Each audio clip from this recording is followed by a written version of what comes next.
بسم اللہ الرحمن الرحیم۔ آج کل ایک کلپ بہت وائرل ہوا ہے کہ ایک صاحب ہیں جو کہہ رہے ہیں کہ نبی صلی اللہ علیہ وسلم نے ارشاد فرمایا وطر کو مغرب کے مشابہ نہ کرو، اور پھر آگے جا کے بڑی دعوے کے ساتھ کہہ رہے ہیں کہ نبی نے اس بات کو بہت کلیئر کر دیا ہے کہ 2 رکعت کے بعد وطر میں آپ قعدہ نہ کریں۔ یہ کلپ بڑا وائرل ہوا۔ میں نے کہا یہ صاحب کوئی نہ عالم ہے نہ مفتی ہیں، میں کیوں ان کا جواب ریکارڈ کرواؤں، لیکن وہ کلپ اتنا زیادہ وائرل ہو گیا کہ بہت سے لوگ نے مجھ سے رابطہ کیا، بھائی اس کا کیا جواب ہے۔ اچھا، وہ بھائی صاحب نے اسٹائل بھی بڑا زبردست مارا ہے، ایسے کر کے نا جیسے بہت ٹینشن سے آج یہ جاگے ہوں، اور آج ان کو لاکھوں کروڑوں لوگوں کی نمازیں ضائع ہونے کا جو فکر تھی لوگوں کی نمازیں ضائع ہونے کی، اس فکر نے ان کی راتوں کی نیندیں اڑا دی ہیں، اور بیچارے بڑی ٹینشن میں آ کے کہہ رہے ہیں کہ او ہو ایسے نا اسٹائل مارا یوں کر کے۔ آپ دیکھیں اب یہ ذرا آپ خود سنیں ان کو، پھر میں اس پہ تبصرہ کرتا ہوں۔ ساری زندگی وطر کی نماز غلط ادا کرتے آ رہے تھے ہم۔ امیجن دیٹ رسول اللہ صلی اللہ علیہ وآلہ وسلم نے فرمایا کہ اپنی وطر کی نماز کو مغرب کی نماز کی طرح ادا مت کرو۔ یہ بھائی صاحب نے 2 دعوے کیے ہیں اس میں۔ ایک دعویٰ تو یہ کیا کہ نبی صلی اللہ علیہ وسلم نے ہمیں حکم دیا کہ 2 رکعت کے بعد قعدہ مت کرو وطر میں۔ وطر کی نماز میں ہلکا سا چینج آتا ہے۔ وطر کی نماز میں آپ کو سیکنڈ رکعت میں تشہد ادا نہیں کرنا ہوتا۔ نماز میں تشہد کا ایلیمنٹ وہ ہوتا ہے جہاں ہم بیٹھتے ہیں اور التحیات ادا کرتے ہیں۔ نارملی تشہد سیکنڈ اور 4تھ رکعت میں ادا کیا جاتا ہے جو ایون نمبر کی رکعتیں ہوتی ہیں، لیکن رسول اللہ صلی اللہ علیہ وآلہ وسلم نے بہت کلیئر کیا ہے۔ نبی علیہ السلام نے فرمایا کہ جب تم وطر کی نماز ادا کرو تو سیکنڈ رکعت میں تشہد ادا مت کرو۔ میرا ان سے سوال یہ کہ کہاں حکم دیا؟ کوئی ایک حدیث آپ پیش کریں۔ نبی صلی اللہ علیہ وسلم پہ آپ نے اتنا بڑا بہتان باندھ دیا، اور اتنے دعوے کے ساتھ اور ایسے ناٹک کے ساتھ اور ایسے اسٹائل کے ساتھ آپ نے کہاں ارشاد فرمایا کہ 2 رکعت کے بعد قعدہ مت کرو؟ وہ حدیث آپ ذرا پیش کریں۔ جو آپ نے حدیث پیش کی ہے کہ نبی صلی اللہ علیہ وسلم نے وطر کو مغرب کے مشابہ پڑھنے سے منع کیا، رسول اللہ صلی اللہ علیہ وآلہ وسلم نے فرمایا کہ اپنی وطر کی نماز کو مغرب کی نماز کی طرح ادا مت کرو۔ میں آپ کے سامنے پورے الفاظ اس حدیث کے پڑھ کے سنا دیتا ہوں، اسی سے آپ کو پتہ چل جائے گا کہ نبی نے جو وطر کو مغرب کے مشابہ پڑھنے سے منع کیا ہے، اس منع کرنے کا مطلب کیا ہے۔ نبی علیہ السلام نے جو ہمیں منع کیا نا کہ وطر کی نماز کو مغرب کی طرح ادا نہ کرو، اس میں بہت مائنیوٹ سا چینج ہے۔ جیسے ہم مغرب کی نماز میں پہلی رکعت ادا کرتے ہیں، سیکنڈ رکعت میں بیٹھ جاتے ہیں، تشہد میں التحیات ادا کرتے ہیں، پھر 3rd رکعت کے لیے کھڑے ہوتے ہیں، اور پھر 3rd رکعت بھی ویسے ہی ادا ہوتی ہے جیسے سیکنڈ کی تھی، with the addition of درود and then سلام۔ وطر کی نماز میں ہلکا سا چینج آتا ہے۔ وطر کی نماز میں آپ کو سیکنڈ رکعت میں تشہد ادا نہیں کرنا ہوتا۔ نماز میں تشہد کا ایلیمنٹ وہ ہوتا ہے جہاں ہم بیٹھتے ہیں اور التحیات ادا کرتے ہیں۔ نارملی تشہد سیکنڈ اور 4تھ رکعت میں ادا کیا جاتا ہے جو ایون نمبر کی رکعتیں ہوتی ہیں، لیکن رسول اللہ صلی اللہ علیہ وآلہ وسلم نے بہت کلیئر کیا ہے۔ نبی علیہ السلام نے فرمایا کہ جب تم وطر کی نماز ادا کرو تو سیکنڈ رکعت میں تشہد ادا مت کرو، اور 3rd رکعت میں ڈائریکٹلی کھڑے ہونے کے بعد تشہد ادا کرو، درود پڑھو، دعا کرو اینڈ موو آن۔ پوری حدیث یہ دارقطنی کی یوں ہے: حدثنا عبد الله بن سليمان بن الاشعث قال حدثنا احمد بن صالح قال حدثنا عبد الله بن وهب قال انبأنا سليمان بن بلال قال وحدثنا ابو بکر النیسابوری قال حدثنا موهب بن یزید بن خالد قال حدثنا عبد الله بن وهب قال حدثني سليمان بن بلال عن صالح بن كيسان عن عبد الله بن الفضل عن ابي سلمة بن عبد الرحمن وعبد الرحمن الاعرج عن ابي هريرة رضي الله عنه عن رسول الله صلى الله عليه وسلم قال لا توتروا بثلاث اوتروا بخمس او بسبع ولا تشبهوا بصلاة المغرب۔ پوری حدیث یوں ہے۔ حضرت ابو ہریرہ رضی اللہ تعالیٰ عنہ فرماتے ہیں رسول اللہ صلی اللہ علیہ وسلم نے ارشاد فرمایا لا توتروا بثلاث، 3 رکعت وطر مت پڑھو، اوتروا بخمس او بسبع، 5 رکعت وطر پڑھو یا 7 رکعت وطر پڑھو، ولا تشبہوا بصلاۃ المغرب، مغرب کی نماز کے مشابہ مت بناؤ اس کو، وطر کو۔ کیا مطلب حدیث کا؟ پہلے تو میں یہ بتا دوں کہ 7 رکعت وطر یا 5 رکعت وطر کا مطلب کیا ہے، یہ بھی میں اپنی طرف سے نہیں بتاتا۔ امام بخاری کے شاگرد امام ترمذی، بہت بڑے محدث، وہ فرماتے ہیں کہ حدیث میں جب یہ آتا ہے کہ 5 رکعت وطر پڑھو یا 7 رکعت وطر پڑھو یا 9 رکعت وطر پڑھو، یا حدیث میں جب یہ آتا ہے کہ نبی 9 رکعت وطر پڑھتے تھے، 13 رکعت وطر پڑھتے تھے، تو اس کا مطلب 3 رکعت وطر سمیت پوری جو تہجد کی نماز ہے وہ مراد ہوتی تھی۔ وطر اصل میں عربی میں کہتے ہیں آڈ کو، جو 2 پہ ڈیوائیڈ نہ ہو سکے، ایون آڈ، ایون کہتے ہیں جو 2 پہ ڈیوائیڈ ہو، آڈ جو 2 پہ ڈیوائیڈ نہ ہو۔ تو حدیثوں میں جو آتا ہے 17 رکعت وطر پڑھتے تھے یا 5 رکعت وطر پڑھتے تھے یا 7 وطر پڑھتے تھے، یا نبی نے جو ہمیں حکم دیا کہ 5 رکعت وطر پڑھو 7 وطر پڑھو، اس کا مطلب کیا ہے کہ تہجد کی ٹوٹل رکعتیں 7 ہونی چاہیے یا 9 ہونی چاہیے یا 13 ہونی چاہیے. تو اس حدیث میں یہ پہلے میں امام ترمذی کا حوالہ دے دوں. امام ترمذی کی جلد نمبر 2 صفحہ نمبر 320 پہ لکھتے ہیں قال اسحاق بن ابراہیم معنی ما روی ان النبی صلی اللہ علیہ وسلم کان یوتر ب13 قال انما معناه انه كان يصلي من الليل 13 ركعة مع الوتر. کہتے ہیں جو نبی صلی اللہ علیہ وسلم سے مروی ہے نا کہ آپ صلی اللہ علیہ وسلم 13 رکعت وطر پڑھتے تھے, اس کا مطلب یہ ہوتا ہے کہ وطر سمیت ٹوٹل رکعتیں 13 ہوتی تھیں, یعنی تہجد بھی اس میں ملا کے راوی نے بیان کیا ہے. فنصبت صلاة الليل الى الوتر, تو پوری رات کی نماز وطر کی طرف منسوب کر دی گئی ہے. اور آگے پھر اسی کے آگے انہوں نے دلیل دی ہے کہ حدیث میں آتا ہے اوتروا یا اہل القرآن, اہل قرآن وطر پڑھو. تو یہاں صرف وطر مراد نہیں ہے, پوری تہجد وطر سمیت مراد ہے. یہ امام ترمذی کی آپ عبارت دیکھ سکتے ہیں جو اسحاق ابن ابراہیم کے حوالے سے انہوں نے ذکر کی ہے. تو اب حدیث کا مطلب اب سمجھیں. میں دوبارہ اب حدیث کا ترجمہ کرتا ہوں. نبی نے فرمایا لا توتروا بثلاث, دارقطنی کی حدیث جو بھائی صاحب نے پیش کی, 3 رکعت وطر مت پڑھو. او تیرو بخمس او بسبع, 5 پڑھو یا 7 پڑھو. اچھا اس میں تو 5 اور 7 ہے, دارقطنی ہی میں حضرت ابو ہریرہ سے آگے بھی ہے, وہ بھی میں پڑھ دیتا ہوں. حضرت ابو ہریرہ رضی اللہ تعالیٰ عنہ فرماتے ہیں, یہ دارقطنی شرح معانی الآثار میں حدیث نمبر 1739 اس میں ہے. حضرت ابو ہریرہ رضی اللہ تعالیٰ عنہ فرماتے ہیں لا توتروا بثلاث, 3 رکعت وطر مت پڑھو. تشبہوا بالمغرب, اس سے تم مغرب کے مشابہ بنا دو گے اس کو. بلکہ کیا کرو ولیکن, بلکہ لیکن اوتروا بخمس, 5 رکعت وطر پڑھو. او بسبع, 7 پڑھو. او بتسع, یا 9 پڑھو. او ب11 یا 11 پڑھو. صاف پتہ چل گیا بھائی, اس کا مطلب ہے کہ صرف 3 نہیں پڑھو. ہوتا یہ ہے کہ مغرب کی نماز سے پہلے عام طور پر نوافل نہیں پڑھے جاتے, اگرچہ جائز ہیں, حدیث سے ثابت بھی ہیں, لیکن اس کی کوئی زیادہ ترغیب نہیں ہے اور معمول بھی عام طور پہ لوگوں کا نہیں ہوتا. تو نبی صلی اللہ علیہ وسلم فرما رہے ہیں کہ وطر بھی مغرب کی طرح مت پڑھو کہ صرف 3 رکعتیں, بلکہ وطر سے پہلے 2 رکعتیں یا 4 رکعتیں یا 6 رکعتیں یا 8 رکعتیں پڑھو, تاکہ پوری صلاۃ اللیل تمہاری کم سے کم 5 رکعتوں پر مشتمل ہو یا 7 رکعتوں پر مشتمل ہو یا 9 رکعتوں پر مشتمل ہو یا 11 رکعتوں پر مشتمل ہو. یعنی تہجد کا اہتمام کیا کرو, خالی وطر نہیں پڑھ لیا کرو رات کو اٹھ کے, اس سے پہلے نوافل بھی پڑھا کرو. تو یہ استحبابی حکم ہے, وجوبی حکم نہیں ہے, کیونکہ تہجد پڑھنا واجب نہیں ہے.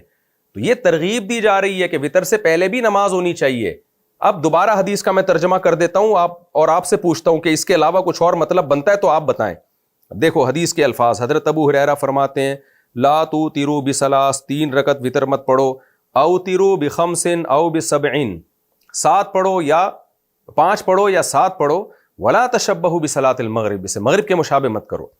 اور یہ جو دارقطنی کی روایت ہے, علامہ امام دارقطنی کہتے ہیں کلہم ثقات, یہ راوی اس کے سب ثقات ہیں. سنن دارقطنی حدیث نمبر 1650 سے صاف پتہ چل گیا بھائی, اس میں کہیں بھی نہیں ہے کہ 2 رکعت کے بعد قعدہ نہیں کرو, بلکہ وطر سے پہلے ہمیں تہجد کا اہتمام بھی کرنا چاہیے. اس حدیث کا ایک اور مفہوم بیان کیا گیا ہے. وہ مفہوم یہ بیان کیا گیا ہے کہ نبی صلی اللہ علیہ وسلم نے جو یہ فرمایا کہ وطر کو مغرب کے مشابہ نہ کرو, اس کا مطلب کیا ہے کہ مغرب کی تیسری رکعت میں قراءت نہیں ہوتی, یعنی وجوبی طور پر, اختیاری ہے کہ آپ کر لیں نہ کریں, لازمی نہیں ہے. جبکہ وطر میں آپ کو تیسری رکعت میں قراءت لازمی کرنی ہے, وہ خالی نہیں ہو سکتی. اور یہ بھی مفہوم حدیث سے ثابت ہے, یعنی موقوف حدیث سے, صحابہ کے اقوال سے ثابت ہے. میں آپ کے سامنے یہ حدیث پیش کرتا ہوں. علامہ بدر الدین عینی رحمہ اللہ تعالی نخب الافکار فی تنقیح مبانی الاخبار فی شرح معانی الآثار جلد نمبر 5 صفحہ نمبر 106 پر سند کے ساتھ یہ حدیث پیش کرتے ہیں. حدثنا ابو بکر قال حدثنا ابو داود قال حدثنا ابو خلدہ قال سألت ابا العالیۃ عن الوتر فقال علمنا اصحاب محمد صلی اللہ علیہ وسلم او قال علمونا ان الوتر مثل صلاة المغرب غیر انک تقرأ فی الثالثۃ ھذا وتر اللیل وھذا وتر النہار. ابو العالیہ جو تابعی ہیں, یہ ابو العالیہ کون ہے تھوڑا سا انٹروڈکشن میں کرا دوں آپ کو. اور یہ ابو العالیہ جو تھے زمانے جاہلیت میں پیدا ہوئے. نبی صلی اللہ علیہ وسلم کے زمانے میں آپ نے اسلام قبول نہیں کیا, آپ صلی اللہ علیہ وسلم کی وفات کے 2 سال کے بعد آپ نے اسلام قبول کیا. اور پھر حضرت ابو بکر کی صحبت نصیب ہوئی, حضرت عمر کے پیچھے آپ نے نمازیں پڑھی, اور بہت سارے اصحاب نے آپ سے, بہت سارے حدیث کے جو راوی ہیں انہوں نے آپ سے حدیثیں لی, اتنے بڑے تابعی ہیں. یہ کہتے ہیں کہ ہمیں نبی صلی اللہ علیہ وسلم کے صحابہ نے یہ بات سکھائی, علمنا اصحاب محمد, محمد صلی اللہ علیہ وسلم کے ساتھیوں نے, صحابہ نے ہمیں یہ بات بتائی, ان الوتر مثل صلاۃ المغرب, کہ وتر بالکل مغرب کی نماز جیسی ہے, کوئی فرق نہیں ہے. غیر انک تقرأ فی الثالثہ, صرف ایک فرق ہے کہ وتر میں آپ کو تیسری رکعت میں قرات کرنی ہے. ھذا وتر اللیل وھذا وتر النہار, وہ دن کے وتر ہیں اور یہ جو ہم رات کو پڑھتے ہیں یہ رات کے وتر ہیں, سیم ہے. فرق کیا آ رہا ہے کہ تیسری میں قرات کرنی ہے وتر میں, مغرب میں تیسری میں قرات نہیں ہوتی. تو یہ مطلب ہے حدیث کا. اگر دوسرا مطلب ہم لیتے ہیں تو اس کی بھی تائید صحابہ کے آثار سے ہوتی ہے کہ نبی صلی اللہ علیہ وسلم نے یہ جو فرمایا کہ وتر کو مغرب کے مشابہ نہ کرو, تو اس کا مطلب کیا ہے کہ بالکل 100% مغرب کے جیسا نہیں بنانا آپ نے, تھوڑا سا فرق رکھنا ہے. وہ تھوڑا سا فرق کیا ہے کہ یا تو یہ فرق ہے کہ اس سے پہلے آپ نے نوافل بھی پڑھنے تہجد کے, یا یہ مطلب ہے کہ وتر کی تیسری رکعت میں آپ نے قراءت کرنی ہے, جبکہ مغرب میں عام طور پہ لوگ قراءت نہیں کرتے. اور سرسری غور سے ایک اور مطلب بھی سمجھ میں آتا ہے کہ مغرب کی نماز میں دعائے قنوت نہیں ہوتی, جبکہ وتر میں دعائے قنوت ہوتی ہے. وتر میں دعائے قنوت حدیث سے ثابت ہے. تو اتنے سارے مطلب نکل سکتے ہیں, اور حدیث سے وہ مطلب ثابت ہیں. وہ ڈفرینس یعنی مغرب اور وتر میں اتنے سارے ڈفرینس حدیث سے ثابت ہیں, تو آپ ایک ہی ڈفرینس کو کیوں فوکس کر رہے ہو کہ جی قاعدہ نہیں کرنا آپ نے؟ یہ آپ کی اپنی تفسیر ہے. یہ تو بھائی صاحب نے جو دلائل دی ہیں یہ میں نے آپ کے سامنے پیش کر دی ہے, جس پہ انہوں نے کتنی زبردست ایکٹنگ کی ہے کہ جیسے برِ صغیر میں اب تک ہم گھاس کھاتے رہے ہیں. بھائی اگر کوئی مسئلہ اختلافی ہو تو آپ ایک تو عامی آدمی اس کو بیان ہی نہ کرے, عالم بیان کرے اور اعتدال سے بیان کر دے کہ ہمارے سامنے یہ دلیل ہے جس کی بیس پہ ہم یہ کہتے ہیں, اور دیگر فقہا کے سامنے وہ دلیل ہے جس کی بیس پہ وہ یہ لوگ وہ رائے رکھتے ہیں. تو اب میں چلتا ہوں اسماعیل بھائی کی طرف, ہمارے دوست ہیں. اچھا, ان صاحب نے جو ہے نا قنوت کا مسئلہ بھی اٹھایا کہ ہم جو قنوت پڑھتے ہیں اللہم انا نستعینک کا, یہ قنوت بھی غلط پڑھتے رہے ہیں. قنوت تو اللہم اہدنا فیمن ہدیت ہے, اس پر میں آخر میں آتا ہوں. پہلے میں چلتا ہوں مسقط, ہمارے دوست ہیں اسماعیل بھائی, انہوں نے مجھے حدیث بھیجی. انہوں نے کہا مفتی صاحب میں تو حنفی تھا, ہمارے باپ دادا سب حنفی تھے, ہم 2 رکعت کے بعد تشہد پڑھ کے سلام پھیرے بغیر کھڑے ہو جایا کرتے تھے. تو اب میرے سامنے حدیث آئی ہے, حضرت عائشہ رضی اللہ تعالی عنہا فرماتی ہیں کہ نبی صلی اللہ علیہ وسلم وتر کی 2 رکعت کے بعد قعود نہیں کیا کرتے تھے, اور امام مسلم نے علامہ نووی نے اس حدیث کو صحیح قرار دیا ہے, اور یہ حدیث سنن نسائی میں بھی ہے اور بہقی میں بھی ہے. تو اس میں تو صاف ہے, حضرت عائشہ رضی اللہ تعالیٰ عنہ فرماتی ہیں کہ نبی صلی اللہ علیہ وسلم وتر کی 2 رکعت کے بعد قاعدہ نہیں کیا کرتے تھے. تو میں اس وقت اسماعیل بھائی سے مخاطب ہوں, اور ان کے توسط سے اور بھی بہت ساری دنیا کے مسلمانوں سے میں مخاطب ہوں کہ جو وتر کے بعد 2 رکعت کے بعد قاعدے کو ناجائز سمجھتے ہیں, اور سمجھتے ہیں کہ اگر کسی نے 3 رکعت وتر پڑھنے ہیں تو 2 رکعت کے بعد وہ سیدھا کھڑا ہو جائے, بیٹھے نہیں وہ. تو ان سے میں اب مخاطب ہوں. دیکھیں, پہلی بات تو یہ ہے کہ میں ابھی جو دلائل دے رہا ہوں وہ اس بات کے دلائل نہیں کہ 1 رکعت الگ سے پڑھنے جائز ہیں یا نہیں, وتر کے 2 رکعتوں کے بعد قاعدہ کر کے سلام پھیرنا جائز ہے یا نہیں, یہ ایک الگ ٹاپک ہے, اس پر میں الگ سے کلپ ریکارڈ کرواؤں گا انشاءاللہ. ابھی میرا ہدف یہ ہے, میرا ٹاپک یہ ہے کہ اگر کوئی شخص 3 رکعت وتر پڑھ رہا ہے تو 2 رکعتوں کے بعد قاعدہ کرے گا یا قاعدہ نہیں کرے گا, اس مسئلے کو کلیئر کر رہا ہوں. قاعدہ کر لیا تو سلام پھیرے گا کہ نہیں پھیرے گا, یہ ایک الگ ٹاپک ہے. ابھی یہ کہ اکٹھے 3 وتر اگر کوئی پڑھ رہا ہے تو 2 رکعتوں کے بعد قاعدہ کرے گا یا نہیں کرے گا. ہمارا دعویٰ یہ ہے کہ وہ قاعدہ کرے گا اور سلام پھیرے بغیر کھڑا ہو جائے گا وہ. تو اب اسماعیل بھائی آپ سے میں مخاطب ہوں, آپ میرے مخاطب ہیں کہ یہ جو آپ نے حدیث پیش کی ہے یہ آپ دیکھ سکتے ہیں اسکرین پہ. حضرت عائشہ رضی اللہ تعالی عنہا سے روایت ہے کہ سعد ابن ہشام کو حضرت عائشہ کہہ رہی ہیں آپ صلی اللہ علیہ وسلم وتر کی 2 رکعتوں کے بعد بیٹھتے نہیں تھے. اسماعیل بھائی, اس حدیث کی جو سند ہے نا وہ ہے عن قتادہ عن زرارہ ابن اوفا عن سعد ابن ہشام عن عائشہ. یہ سند یاد رکھیں, بہت کام آئے گی آپ کے. حضرت قتادہ روایت کرتے ہیں حضرت زرارہ سے, زرارہ روایت کرتے ہیں سعد ابن ہشام سے, اور سعد ابن ہشام روایت کرتے ہیں حضرت عائشہ سے. یہ ہے حدیث کی سند. یہ سند اٹھائیں اور آپ صحیح مسلم میں سرچ کریں, پھر دیکھیں پوری حدیث کیا ہے. تو میں اب آپ کو اسی سند کے ساتھ یہی حدیث میں لے جاتا ہوں صحیح مسلم میں، اور دیکھتے ہیں امام مسلم نے اس کو کن الفاظ میں نقل کیا ہے، پوری حدیث کیا ہے۔ اب میں آپ کے سامنے صحیح مسلم کی پوری حدیث پڑھ کے سناتا ہوں۔ صحیح مسلم کی حدیث نمبر 746، اس میں حضرت قتادہ حضرت زرارہ سے اور وہ سعد ابن ہشام سے روایت کرتے ہیں حضرت عائشہ سے، لمبی حدیث ہے، آگے چلتے ہیں ہم۔ حدیث کے الفاظ ہیں وَيُصَلِّي 9 رکعات۔ اچھا، اس میں پہلے الفاظ یہ ہیں کہ حضرت سعد ابن ہشام سیدہ عائشہ سے پوچھتے ہیں انبئینی عن وطری رسول اللہ صلی اللہ علیہ وسلم، اے ام المومنین آپ مجھے نبی کے وطر کے بارے میں بتائیں۔ یہ اسپیسیفک سوال ہی وطر کے بارے میں ہو رہا ہے۔ سیدہ عائشہ نے فرمایا نبی صلی اللہ علیہ وسلم یصلی 9 رکعات، آپ 9 رکعتیں پڑھتے تھے، لا یجلس فیہا الا فی الثامنہ، آپ اس میں نہیں بیٹھتے مگر 8ویں رکعت میں، فیذکر اللہ ویحمدہ ویدعوہ ثم ینہض ولا یسلم، آپ اس میں پھر اللہ کی حمد و ثنا کرتے یعنی اتحیات پڑھتے، جیسے کہ دوسری حدیث میں پتہ چلتا ہے۔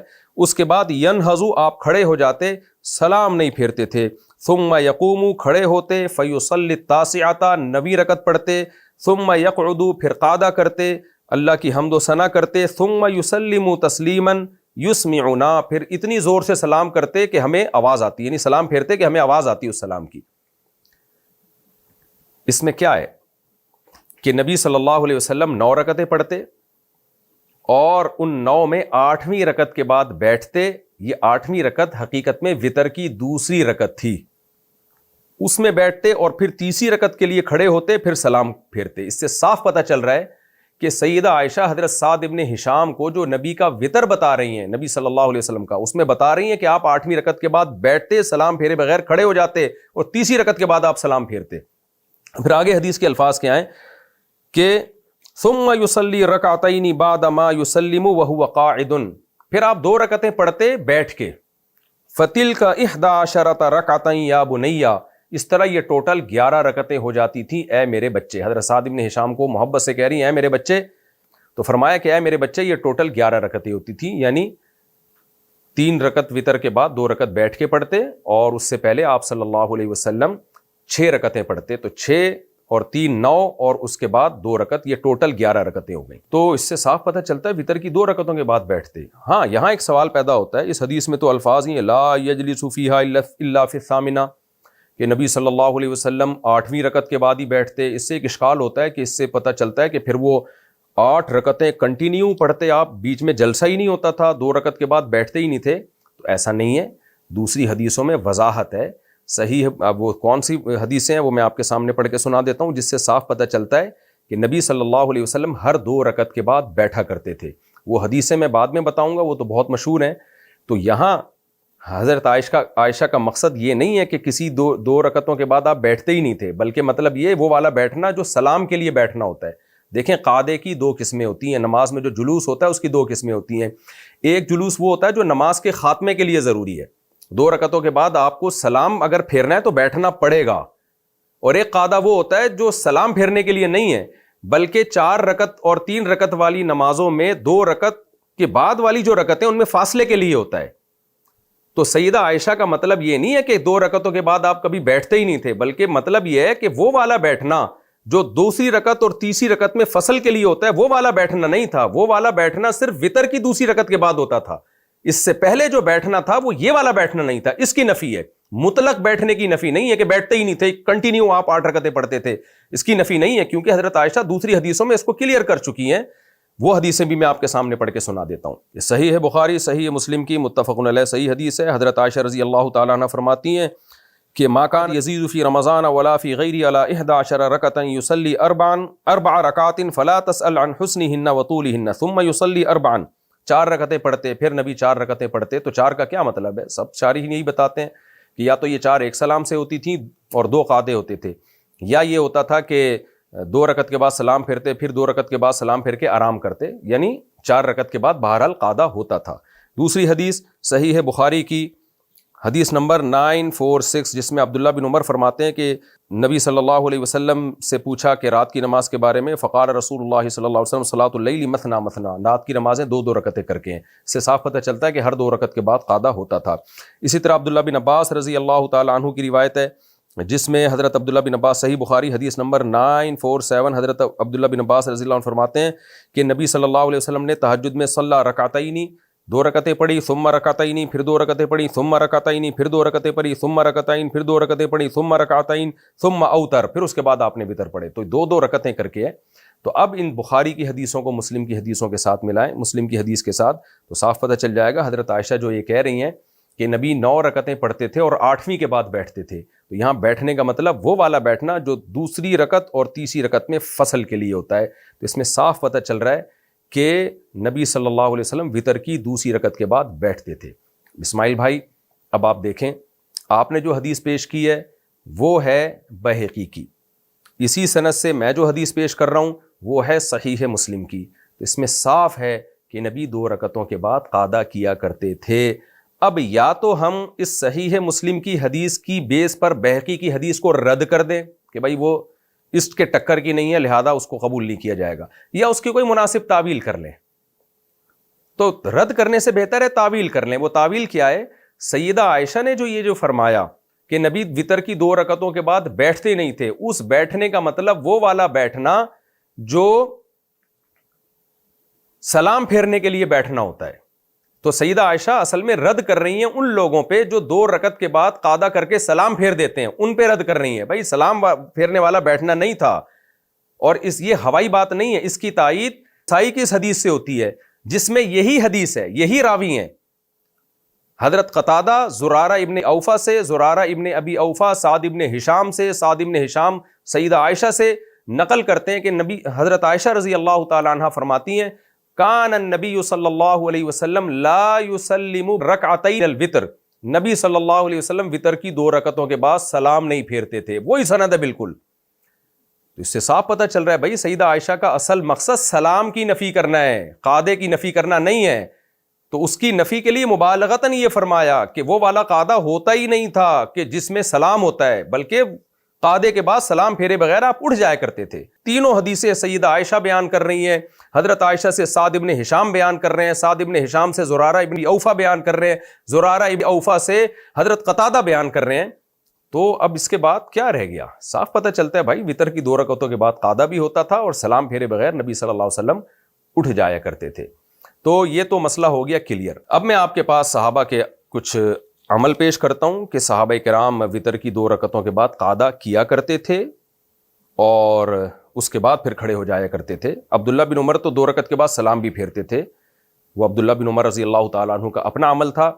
اس کے دلائل کیا ہیں اور اس کا جواب کیا ہے وہ میں کسی اور کلپ میں انشاءاللہ ریکارڈ کرواؤں گا۔ ابھی تو میں اس کو فوکس کر رہا ہوں کہ اگر کسی نے 3 رکعتیں پڑھنی ہیں تو 2 رکعت کے بعد وہ قادہ کرے گا، حدیث سے یہی بات ثابت ہے۔ سب سے پہلے تو وہی حدیث جو علامہ عینی نے سند کے ساتھ، اس حدیث کے سارے راوی صحاح 6 کے راویوں میں سے ہیں، یعنی صحاح 6 کے تمام مصنفین نے ان حدیث کے راویوں سے حدیثیں نکالی ہیں۔ بخاری، مسلم، امام ابو داؤد، سب کتابوں میں ان حدیث کے اس کے راوی موجود ہیں، سوائے ابو خلدہ جن کا نام خالد ابن دینار ہے، ان کی حدیث صحیح مسلم اور ابن ماجہ میں نہیں ملتی، باقی اس حدیث کے جو باقی راوی ہیں وہ سب میں ملتے ہیں ہمیں۔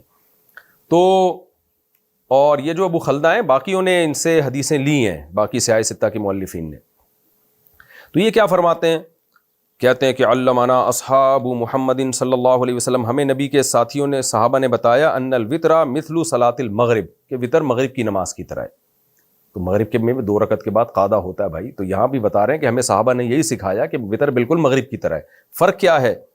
غیر انک تقرأ فی الثالثۃ، آپ وتر میں تیسری رکعت میں بھی پڑھتے ہیں، ھذا وتر اللیل وھذا وتر النہار، یہ رات کے وتر ہیں اور وہ دن کے وتر ہیں، مغرب کی نماز دن کے وتر ہیں۔ اس سے صاف پتہ چلتا ہے کہ وتر مغرب کی طرح ہی ہیں، دونوں میں قادہ ہوتا ہے، اس میں بھی قادہ ہوگا۔ ہم حضرت عمر رضی اللہ تعالیٰ عنہ کے قول کی طرف چلتے ہیں، بہقی نے روایت کیا حدیث نمبر 4808۔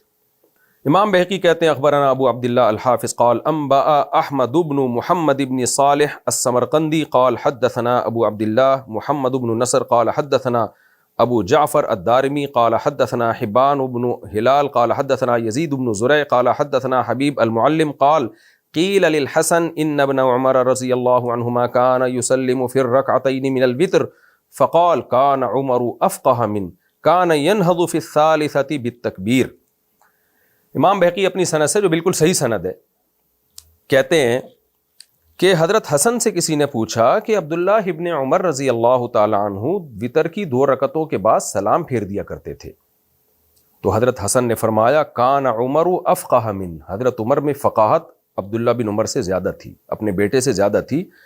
عمر کیا کرتے تھے؟ ینہض فی الثالثۃ بالتکبیر، وہ تو تیسری رکعت میں تکبیر کہہ کے کھڑے ہو جایا کرتے تھے۔ اس سے صاف پتہ چل رہا ہے حضرت حسن کا مقصد کیا ہے۔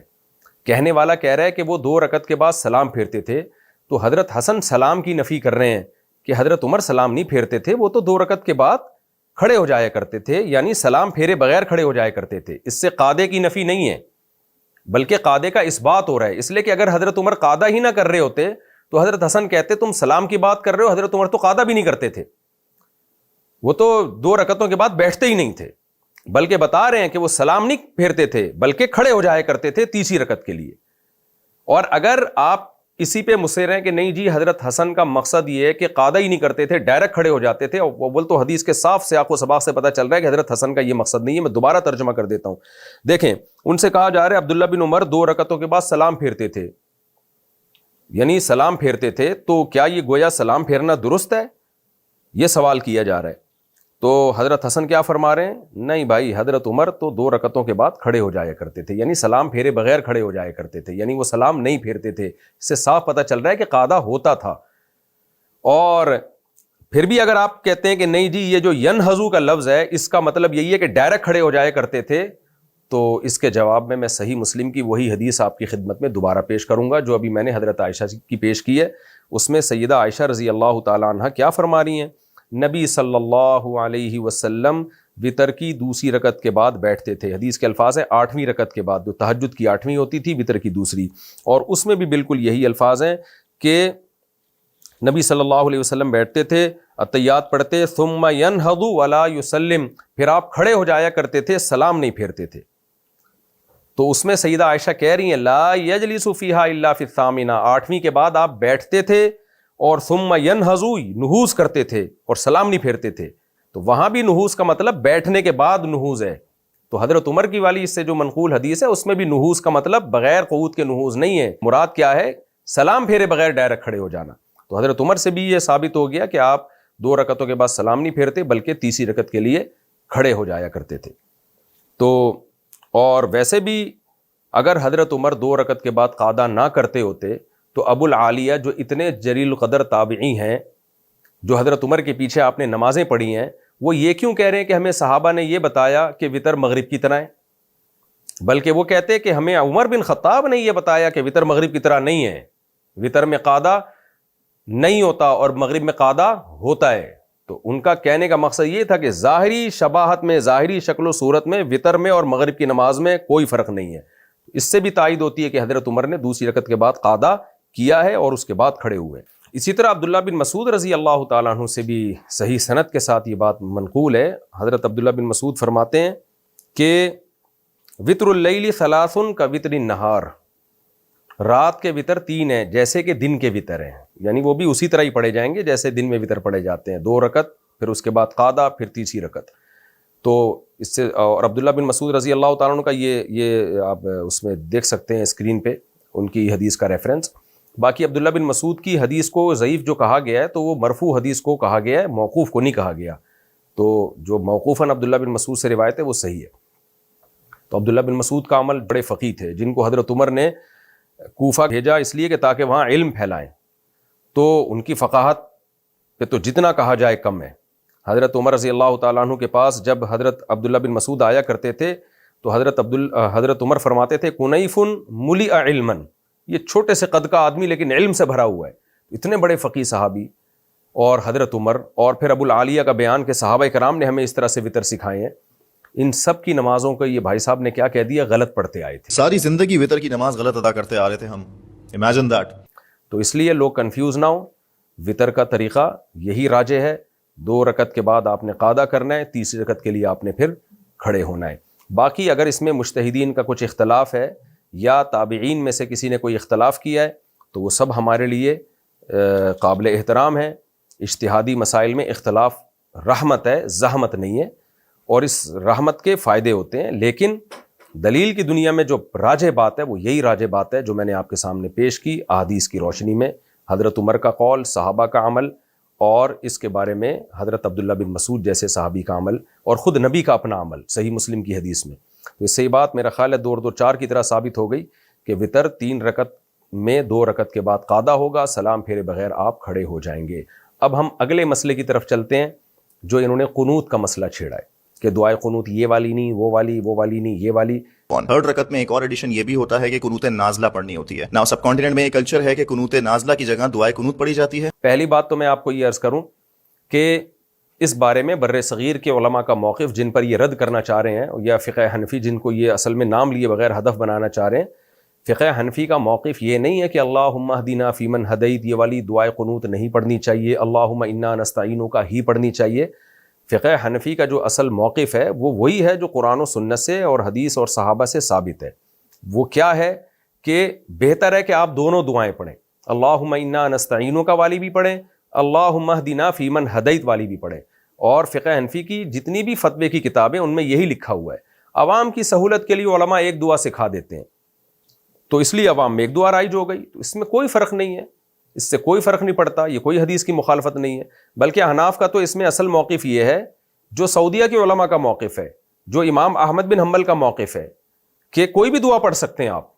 تو دعا کا موقع تو کوئی اسپیسیفک کوئی مخصوص الفاظ ضروری نہیں ہے. تو میں پہلے سعودی عرب کے مشہور عالم کا موقف آپ کے سامنے پیش کر دیتا ہوں. سعودی عرب کے ماضی قریب میں گزرے ہوئے ایک بہت بڑے مفتی شیخ صالح العثیمین رحمہ اللہ تعالیٰ فرماتے ہیں فلا بأس ان يزيد الانسان على هذا الدعاء في قنوت الوتر وان كان وحده فليدعو بما شاء ولكن الافضل ان يختار الانسان جوامع الدعاء. ریفرنس آپ کے سامنے اسکرین پہ. کہتے ہیں کہ بھائی کوئی حرج نہیں ہے اس میں کہ انسان اس دعا پہ کوئی اضافہ بھی کر لے، اور اگر اکیلا ہو تو جو چاہے دعا مانگ لے، لیکن افضل یہ ہے کہ جامع دعا مانگے. یعنی ایسی حدیث سے کوئی ایسی دعا سلیکٹ کرے جو بڑی جامع دعا ہو، یعنی کوئی مخصوص دعا اس میں ضروری نہیں ہے. بھائی صاحب کیا کہہ رہے ہیں؟ ہم دعائے قنوتی غلط پڑھتے آ رہے ہیں. اب فقہ حنفی کا کیا موقف ہے اس بارے میں وہ بھی میں آپ کے سامنے پیش کر دیتا ہوں. طرح بدائع الثناء میں علامہ کاسانی رحمہ اللہ تعالیٰ فرماتے ہیں کہ اگر کوئی قنوت میں ولو قرأ معه غیرہ کان حسن، اگر کوئی اللہم انا نستعین کے ساتھ دوسری دعا بھی پڑھتا ہے تو بھی بہتر ہے. اور بہتر یہ ہے کہ وہ دعا پڑھ لے، یعنی اللہم انا نستعینک کے بعد وہ دعا پڑھ لے جو نبی صلی اللہ علیہ وسلم نے حسن ابن علی رضی اللہ عنہ کو سکھائی تھی، اللہم اہدنا فیمن ہدیت. اور اسی طرح آگے جا کے یہ بھی لکھتے ہیں کہ کوئی بھی دعا پڑھ سکتا ہے. تو خلاصہ یہ نکلا کہ یہ کوئی اتنا بڑا مسئلہ نہیں ہے جس میں انہوں نے لوگوں کو کنفیوژن میں ڈال دیا کہ یہ والی قنوت ہے وہ والی نہیں ہے. دونوں قنوت حدیث سے ثابت ہیں. ہمارے نزدیک بہتر یہ ہے کہ پہلے اللہم انا نستعینک والی دعا پڑھ لے، اس کے بعد اللہم اہدنا فیمن ہدیت پڑھ لے. اور اس بارے میں علماء کے فتاوی موجود ہیں، سب کچھ حدیث سے ثابت ہے. ہاں یہ ایک سوال پیدا ہوتا ہے کہ جب صحیح حدیث سے یہ بات ثابت ہے کہ نبی نے حضرت حسن ابن علی رضی اللہ تعالیٰ عنہ کو یہ دعا سکھائی اللہم اہدنا فیمن ہدیت، تو اس صحیح حدیث کے ہوتے ہوئے اللہم انا نستعینک والی حدیث کو لانے کی ضرورت ہی کیا ہے، بلکہ اس کو افضل قرار دینے کی ضرورت کیا ہے؟ اس کا جواب میں آپ کو دیتا ہوں. پہلی بات تو یہ کہ دیکھیں حدیث کی 2 قسمیں، ایک حدیث مرفوع، ایک حدیث موقوف. حدیث موقوف کہتے ہیں صحابی کا قول، اور صحابی کا قول اگر غیر مدرک بالقیاس ہو، یعنی غیر مدرک بالقیاس تھوڑی گاڑی ٹرم ہے، یعنی ایسی چیز ہو جس میں ہمیں یقین ہو کہ یہ صحابی اپنی طرف سے نہیں کہہ سکتے، نبی سے سنے بغیر یہ کہہ نہیں سکتے، تو صحابی کا وہ قول بھی بحکم حدیث ہی ہوتا ہے. تو عبداللہ ابن مسعود رضی اللہ تعالیٰ عنہ سے مصنف ابن ابی شیبہ حدیث نمبر 29708 عبداللہ بن مسعود رضی اللہ تعالیٰ عنہ سے روایت ہے. عبد الرحمن کہتے ہیں علمنا ابن مسعود ان نقول فی القنوت یعنی فی الوتر اللہم انا نستعینک ونستغفرک، جو پوری دعائے قنوت ہے یہ حضرت عبداللہ بن مسعود نے سکھائی اپنے شاگردوں کو. عبداللہ بن مسعود یہ نبی سے سنے بغیر سکھا نہیں سکتے، بلکہ عبداللہ بن مسعود چونکہ فقیہ ہیں تو احناف کا ایک اصول ہے کہ جب ایک روایت کوئی فقیہ صحابی بیان کریں اور ایک روایت غیر فقیہ بیان کریں تو فقیہ کی روایت کو ترجیح ہوتی ہے، اس لیے کہ جو غیر فقیہ ہیں وہ تو نبی کا قول سنا آگے بیان کر دیا، فقیہ وہ بات بیان کریں گے جو ان کی نظر میں راجح ہوگی. تو عبداللہ ابن مسعود نے یہ قول نبی صلی اللہ علیہ وسلم سے سنا ہے، بغیر سنے پوری دعا وتر کی نہیں سمجھا سکتے کسی کو کہ بھئی یہ والی پڑھا کرو، یہ ایسا ہو نہیں سکتا. تو یہ حدیث موقوف بحکم مرفوع ہے. اور باقاعدہ اپنے شاگردوں کو سکھا رہے ہیں، تو یہ سکھانا بھی اس کی علامت ہے کہ عبداللہ بن مسعود کی نظر میں یہ والی حدیث زیادہ راجح تھی۔ اس اثر پر ایک اشکال کیا گیا ہے حضرت عبداللہ بن مسعود کے کہ اس کی سند میں ضعف ہے، مان لیتے ہیں سند میں ضعف ہے، لیکن عبداللہ بن مسعود کے اقوال کو جتنا ابراہیم نخعی رحمہ اللہ تعالیٰ سمجھتے تھے، علم حدیث کے طلبہ جانتے ہیں اور علم فقہ کے، اتنا کوئی بھی نہیں۔ تو ابراہیم نخعی رحمہ اللہ تعالیٰ، جن کا نام امام بخاری جگہ جگہ بڑے احترام سے لیتے ہیں، جلیل القدر تابعین میں آپ کا شمار ہوتا ہے، وہ بھی ان سے بھی یہی روایت ہے۔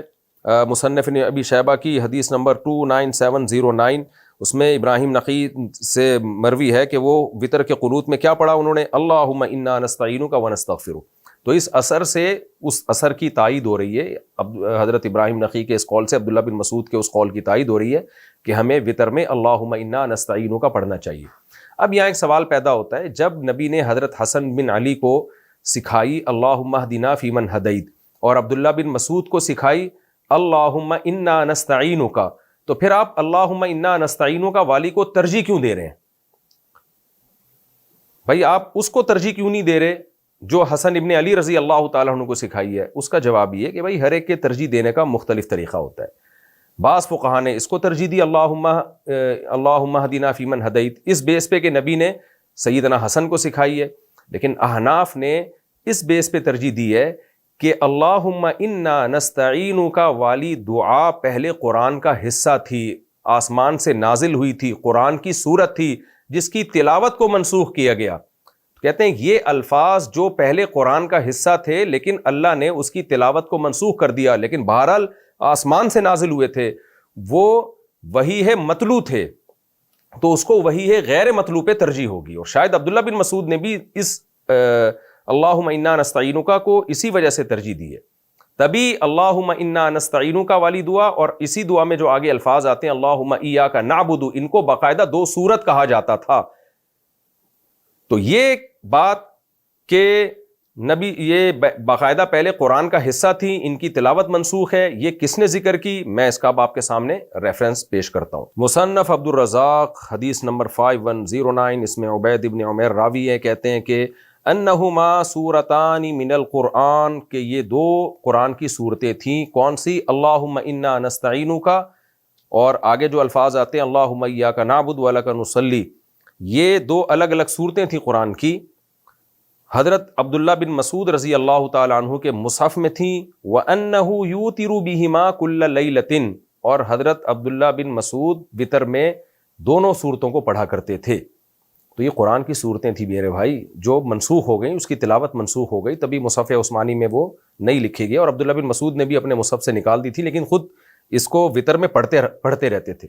یہی بات الاتقان فی علوم القرآن السیوطی میں بھی ہے، اور فنون الافنان فی عیون علوم القرآن علامہ ابن جوزی کی صفحہ نمبر 335 پہ بھی ہے۔ اس میں بھی یہی ہے کہ حضرت ابی ابن کعب رضی اللہ تعالی عنہ ان دونوں کو اپنے مصحف میں باقاعدہ صورتوں کی طرح لکھتے تھے۔ یعنی عبداللہ بن مسعود کے پاس جو مصحف تھا اس میں بھی یہ دو، یعنی دعائے قنوت تو ایک ہے لیکن اس کے دو پارٹ ہیں، ایک اللہم انا نستعینک سے شروع ہو رہا ہے اور ایک اللہم ایاک نعبد سے۔ تو یہ دونوں پارٹس باقاعدہ قرآن کی صورتیں تھیں۔ حضرت ابی ابن کعب جو مشہور قاری تھے ان کے مصحف میں بھی یہ تھیں، اور عبداللہ بن مسعود کے مصحف میں بھی تھیں۔ ان کی تلاوت منسوخ ہو گئی، لیکن یعنی جو قرآن کے طور پہ تلاوت منسوخ ہو گئی تو پھر ایک دعا بن گئی ہیں، یعنی قرآن نہیں رہی ہیں، پھر اب اس کو قرآن میں ہم شامل نہیں کر سکتے۔ لیکن اتنی بات تو ثابت ہو گئی نا بھائی کہ بہرحال یہ قرآن کا حصہ رہی ہیں۔ تو احناف اس کو اس لیے ترجیح دیتے ہیں کہ بے شک اس کی تلاوت منسوخ ہو گئی، لیکن ان کا نزول ڈائریکٹ آسمان سے ہوا اور اللہ کا کلام بن کے یہ دونوں نازل ہوئی ہیں۔ اور بھی مزید دلائل ہیں اس پہ کہ یہ دونوں قرآن کی صورتیں تھیں، کیونکہ ان کو دو صورتوں سے تعبیر کیا گیا ہے۔ اس کے بارے میں مزید روایتیں آپ کے سامنے پیش کرتا ہوں۔ مصنف عبد الرزاق حدیث نمبر 5110، جس میں آپ اسکرین پہ پوری حدیث سند کے ساتھ دے سکتے ہیں۔